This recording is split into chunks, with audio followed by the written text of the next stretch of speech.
Hello, everyone. Welcome to Snap Take. This is Glacier of Snap Judgments, the official podcast of Marvel Snap Zone. And today we've got the best Galactus and an absolutely sick discard Ravonna. I've been playing both these decks. I am vouching for them personally. Not only are they high win rate successful decks, these are decks that you can play to win in Marvel Snap. I also think the first one absolutely survives the coming of Mobius. Well, the second one not so much. So if you have Ravonna, you're going to want to play this deck like immediately. All right, before we get started, I'd like to ask you to subscribe to the channel. We release at least 2 brand new decks every single weekday, very often more than that. We teach you how to play them, we show you what to do. We find you original decks that are proven with high win rates that get infinite, that get infinity borders, that climb ranks in infinite. We help you achieve your goals in Marvel Snap here, and subscribing is free. It helps us out, and we do our best to help you out.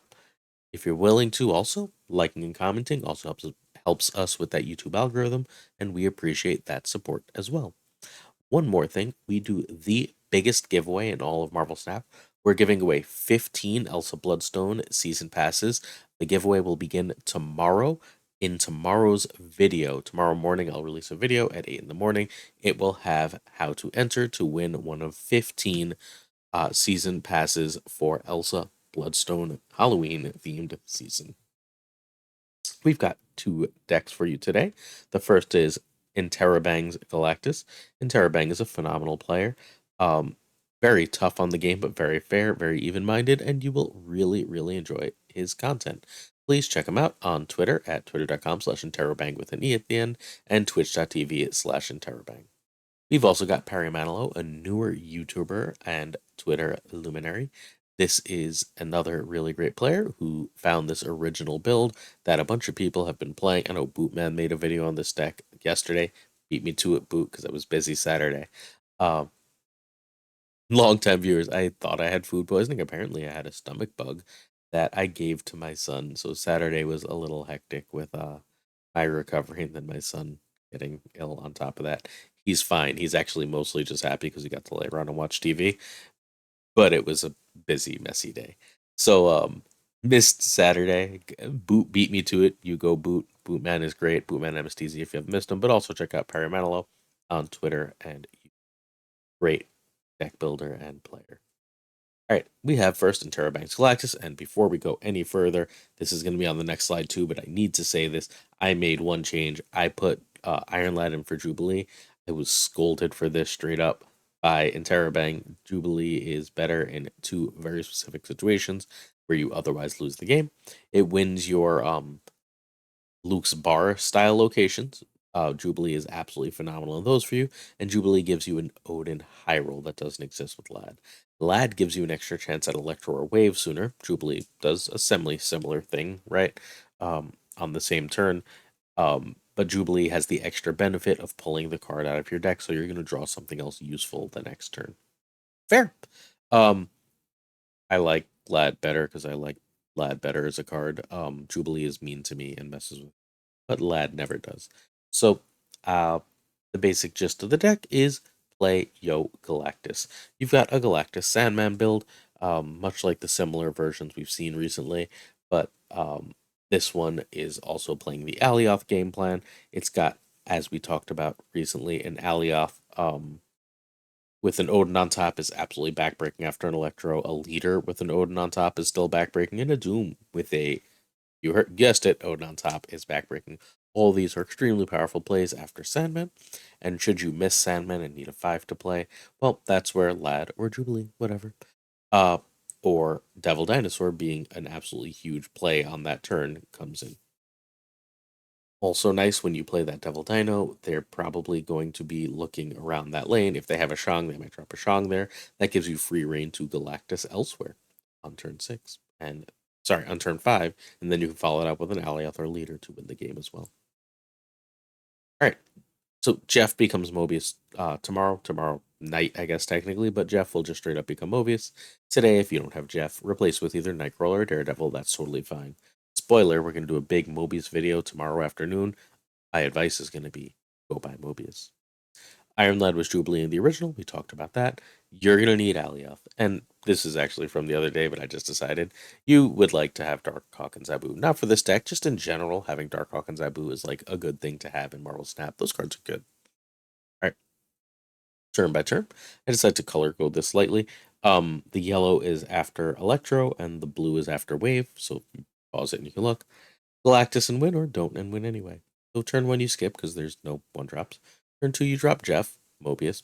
Mobius is going to be really good with Wave because if you have Mobius and Wave, um, their expensive stuff isn't going to get cheaper, which means your Galactus is basically free. It's going to be completely nuts, right? Like if you Mobius on 2 and then you Wave on 3, then you drop Galactus on 4, they can't stop you by picking their Devil Dinosaur in the right spot because their Devil Dinosaur still costs 5. They better have a 4/7, and 4/7s are not easy to come by. That means it's basically like Darkhawk or bust at that point, or like you misplaying, I guess. It's gonna be silly. All right, whatever. Jeff, then Electro. Um, and if you Electro, you're going to go Sandman, Dino, or Lad in that order. Sandman is the highest priority. Then your main goal is to Galactus. But if you've Sandman and you've seen that they've put enough power in, you can either Alioth or Doom. That works really well with Jeff. Jeff can still steal another lane. And then you can either Odin that Doom or drop an Alioth elsewhere if you know where they're gonna play, and it wins the game. If you wave, you Galactus, Alioth, Leader, or Doom. If you can Galactus, that's obviously the goal here. Galactus followed by Devil Dinosaur will give you Alioth Prio, right? Almost always, and Alioth Prio wins the game.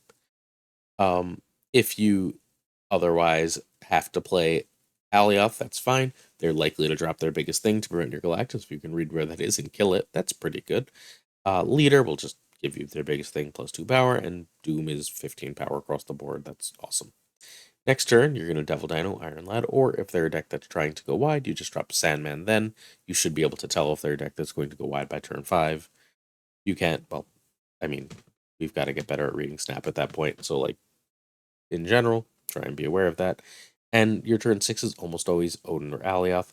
Odin on top of a Leader, a Doom, and Alioth is phenomenal, and Alioth himself will kill whatever they're going to play. You should have priority here.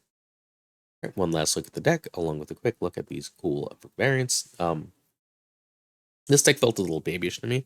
I don't know why. I also put the wrong Alioth in there, but we've got a baby Doom finally, even though it's the less good Doom compared to Emperor Doom. The cool bundle Sandman. So we've got a Summer Sandman and a Winter Devil Dino. We've got our usual 3 hips, the best in the game. I've got this new America Chavez that I honestly like better than either the Pixel or the bundle one that I had previously. And this is the only Odin variant I have. Also, this is the best Electro. This is the Electro that feels most electry. Although the 6,000 token one, sorry, 5,000 token, whatever stupid nonsense the ultimate variants are, because I'll never buy one. Fully gold is amazing. I think this one is generally better otherwise. All right, let's keep it going. You've got Perry Manilow's Discard Ravonna. So you'll see first here, hopefully, a regular discard deck. You can go Morbius into Dakin, into Dracula, into MODOK, into Apocalypse. Or you can, at that point, drop an America Chavez. Another change, the original version of this had Mobius in it, not Wolverine. Did I mess up this? Yeah. Okay. Not really. Good. I forgot MODOK was a Series 4. Spoiler, you're going to need MODOK too. This had Swarm in it, but I felt like there's too much wave in the meta, and like trying to read when to swarm and when to take advantage of swarm was, I don't want to say frustrating, right? But very often it was just a 2/3 I had to drop to avoid shenanigans with wave. And it's not a great feeling. So I replaced it with Wolverine. I think not Morbius, excuse me. Swarm is a little bit dangerous right now. So your other play line here, right? You need Ravonna for either of the other play lines. You need Ravonna on 3 or Ravonna on 4. So you play, well, I guess you need Ravonna on 3 specifically for 1. So let's talk about that one first. You go Ravonna on 3, you go Dracula in a lane alone. Then you Arnim Zola that Dracula. Now that Dracula is in 2 places. And then last turn you MODOK. And your hand is empty, save for Apocalypse, right? Now your Apocalypse is going to get discarded a couple times, and it's going to just make 2 humongous Draculas that can win you the game. Even better than that, though, is when you go Ravonna into Dakin or Dakin into Ravonna, and then you MODOK that Dakin. Sorry, then you Zola that Dakin. Then you Modoc away your whole hand, and then you have two 32 power Dakins that were previously Shang proof that win you the game. It's awesome. If you have Morbius out, extra bonus points. If you have Wolverine in hand, that's an extra 4 power. It's sick. The Dracula playline is completely screwed up by Swarm. That's why Swarm is cut from the deck. Everything else should be fairly self-explanatory, right? Blade is a nice way to keep your hand where you need it. It will discard Apocalypse if you need it to. It will, on turn 4, you can get rid of one of Dakin's shards right away. You can chuck your Wolverine if that's in the right spot in your hand, so on. Colleen will chuck Wolverine as well. You don't really want to chuck Mobius, but there's worse things to do. It will also chuck your shards. And Lady Sif will occasionally chuck your Zola, but mostly it's there to try and get an extra hit on your Apocalypse. Works out just fine. Okay, Dakin and Ravonna and Modoc are all needed, and most people are running Swarm for Wolverine, but I already explained why I am not. This is regular discard with a nasty surprise, and again, the play patterns. Blade is a good thing to use to discard at any point. Mobius is turn 2, Ravonna 3, Dakin alone or Dracula alone for 4, and Dakin can be 3, Ravonna can be 4, just fine.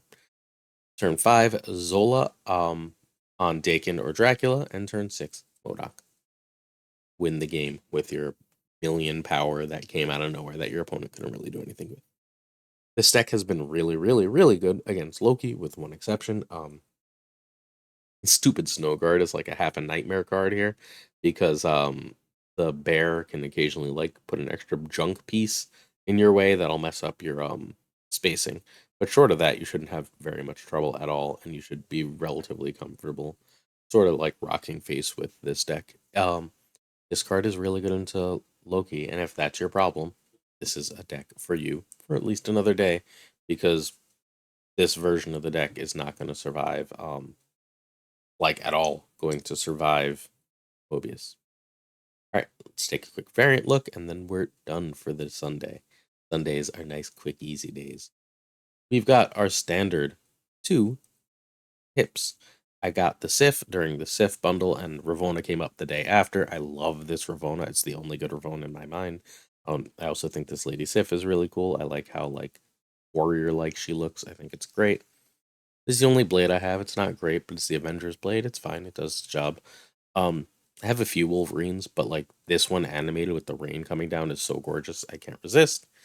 Baby Morbius is best Morbius. I also have the mechanical Morbius, which probably works better with Dakin, but oh well.